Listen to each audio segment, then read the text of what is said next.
과거에 우리가 못 살 때는 주얼리, 금붙이를 굉장히 동경했던 시대가 있었습니다. 그때는 어머니들께서 이제 갯돈을 부어서 돈을 모아서라도 하고 싶다는 욕망이 되게 컸었거든요. 근데 이제는 완전히 바뀌었습니다. 금값이 정말 빠르게 상승을 하다 보니 금을 이제 투자의 관점으로 바라보시는 분들이 많이 늘었습니다. 그렇다면 확실한 품질이 관리가 되고 있는 제품이 중요하다. 안녕하세요. 금남일의 골드인사이트 금남일입니다. 오늘은 제가 왜 한국금거래소를 선택하게 되었는지를 여러분들께 진솔하게 말씀을 한번 드려볼까 합니다.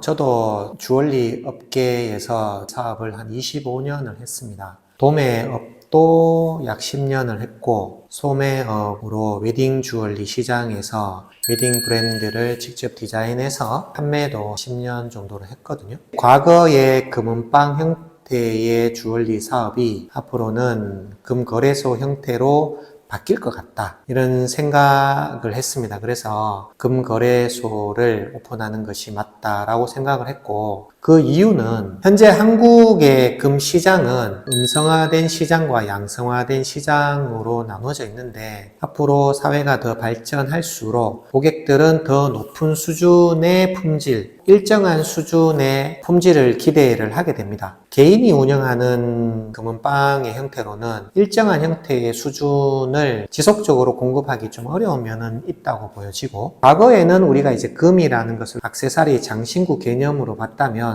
앞으로의 시장은 투자의 개념이 훨씬 더 많이 증가할 거라고 저도 생각을 했습니다. 제대로 된 상품을 지속적으로 공급할 수 있는 그 회사가 무엇보다도 중요했고, 그렇다면 시중에 많은 금거래소들이 있는데 그 중에서 회사의 장기적인 성장 가능성, 그리고 대외적인 신뢰도, 전체적인 규모, 이런 부분들을 감안을 했을 때 국내 1위 브랜드인 한국금거래소가 가장 적합하다, 이렇게 생각을 했거든요. 금이 가지고 있는 가장 기본적인 특징이 장기 투자, 장기 보관이라는 그런 속성을 가지고 있는데, 금거래소도 현재는 유행입니다. 일반 금은방도 무슨 거래소, 상호만 변경하는 경우도 많이 있는 걸 보면 금거래소가 조금 버블인 상황도 맞는 것 같습니다. 이럴 때일수록 소비자분들은 어떤 금거래소가 제대로 된 금거래소이고, 내가 30년 전에 구매했던 이 회사의 골드바의 가치가 향후에도 동일하게 인정받을 수 있는 이러한 시스템들이 사실은 굉장히 좀 중요하거든요. 과거에 금은방 형태였을 때는 전문적인 골드바 투자 시스템도 없었고, 골드바를 생산하는 시스템도 없었기 때문에 주물금, 흔히 말하는 막금을 녹여서 거기 위에 태극마크나 금인마크를 그냥 찍어서 소비자들이 구매를 했다면, 이제는 더 높은 순도, 더 높은 품질의 골드바를 찾으시는 시대가 됐기 때문에 장기적인 성장 관점에서 보더라도 가장 1위 회사가 아닐까 생각을 했습니다. 저는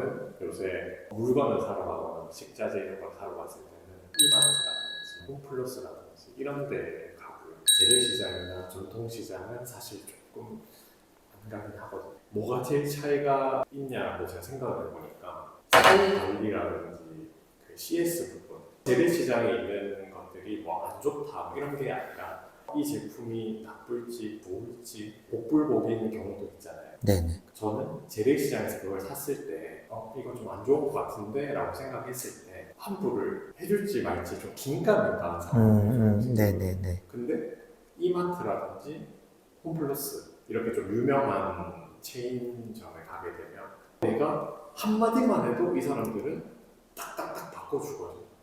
CS 전담팀이 따로 있을 정도로. 그래서 저는 거기를 좀 가는 것 같거든요. 비슷한 비유가 될지는 모르겠지만, 과거에 우리 동네에 보면 슈퍼들이 많았잖아요. 그 슈퍼에 가면 불량식품도 팔고 대기업 상품들도 팔고 했었는데, 지금 동네에 있는 슈퍼들이 다 없었습니다. 이제는 고객들이 높은 수준의 품질을 고민 없이 구매하고 싶다는 그런 니즈가 결국에는 이마트나 GS, 세븐일레븐 이런 이제 대형 편의점들이 장악을 한 것처럼, 금 시장도 큰 형태의 거래소들이 좋은 제품을 고객들에게 제공을 해줄 수 있다, 이렇게 생각을 하고 있습니다. 이제 우리나라도 소득 수준이 굉장히 높아졌기 때문에 과거에 우리가 못 살 때는 주얼리, 금붙이를 굉장히 동경했던 시대가 있었습니다. 그때는 어머니들께서 이제 갯돈을 부어서 금반지도 하시고 금목걸이도 하셨습니다. 그때는 한 번에 할 수 있는 돈이 안 되니까 돈을 모아서라도 하고 싶다는 욕망이 되게 컸었거든요. 근데 이제는 완전히 바뀌었습니다. 지금은 이제 결혼하는 사람들이 잘 디자인되고 잘 만들어진 커플링 한 세트면 예물로 충분하다라고 이야기를 할 정도이기 때문에 이제는 금에 대한 동경, 귀금속에 대한 동경은 없는 것 같습니다. 금값이 정말 빠르게 상승을 하다 보니 금을 이제 투자의 관점으로 바라보시는 분들이 많이 늘었습니다. 그렇다면 확실한 품질이 관리가 되고 있는 제품이 중요하다. 아마 일반 개인 형태의 샵보다는 법인 형태 또는 국가의 통제를 받는 그런 형태의 사업이 고객들에게 더 높은 만족도를 준다고 보고, 마지막으로 하나 말씀드리고 싶은 거는 금투자가 가지고 있는 많은 장점들을 말씀을 드리지 않을 수가 없거든요. 내가 가지고 있는 자산을 안전하게 상속할 수 있다. 이런 부분들이 결국엔 금투자가 가지고 있는 장점이고, 현재 우리나라 국내 금 시장이 음성화된 시장과 양성화된 시장이 병행이 되어서 금 시장이 운영이 되고 있는데, 어떻게든 정부에서는 이 금 시장을 양성화 시킬 거란 말이죠. 세수 확보를 하기 위해서 양성화를 시킬 건데, 현재는 한국은행에서 CBDC 발행에 대한 그런 것들도 계획이 진행이 되다가 현재는 잠정 오류가 된 상황이긴 합니다. 지금 현재 미국에서 스테이블 코인에 대한 준비를 많이 하고 있잖아요. USDC라든지 USDT라든지 이런 것들이 본격적으로 이제 제도화가 된다면 개인의 자산을 안전하게 지키고 상속이나 증여로 활용하기 위한 어떤 수단으로 금을 생각을 하실 거란 말이에요. 그렇게 본다면 어떤 곳에서 어떠한 금을 살 것이냐, 이 부분도 반드시 중요한 포인트가 될 거라고 생각합니다. 이왕에 금을 구매하실 거라면 현재 대한민국 매출 1위 기업인 한국금거래소 골드바를 구매하시는 걸 추천을 드리고, 제가 한국금거래소 경산점도 운영을 하고 있기 때문에 지점을 방문을 해주시면 골드바와 관련된 투자 상담, 상속과 증여와 관련된 금 구매, 금 투자 수익률, 은 투자 수익률, 이런 이제 전반적인 자산을 증식시킬 수 있는 상담을 해드리고는 있습니다. 여러분들에게 최대한 공정하고 객관적인 정보를 드리기 위해서 공부를 많이 하거든요. 과거에 제가 주얼리 샵을 운영을 할 때는 금시세에 대한 그런 개념보다는 예쁜 제품을 만들어서 고객에게 제공해야 되겠다는 이런 관점이었다면, 지금은 향후 금값이 어떻게 변동될 것이고 투자에 메리트가 있는지 복합적으로 공부를 해서 제 유튜브 구독자분들이나 매장을 방문해 주시는 분들께 설명을 드리고 있기 때문에 많은 도움이 되실 거라고 생각을 합니다. 감사합니다. 감사합니다. 이래야 되나?